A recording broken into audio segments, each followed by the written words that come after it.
Ayan. Ang garden ni Inday. Ayan ay kangkong.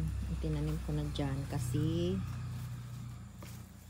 ba naman ay nakalutang ang ugat. Ayan, maglilipat ako mamaya. Ayan o. Ayan ay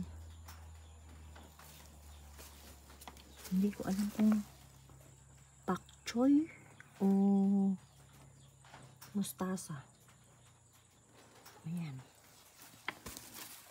Kukunin ko na tong kangkong kasi ililipat ko. Ayan o, tingnan nyo, tuyuan. Tuyo ang ugat. Kasi kinukuha ng manok. Tinutuka yung dulo. Naangat. Tapos yung doon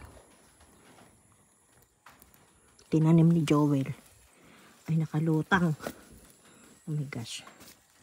Ayan, tataniman ko ng pechay. Update.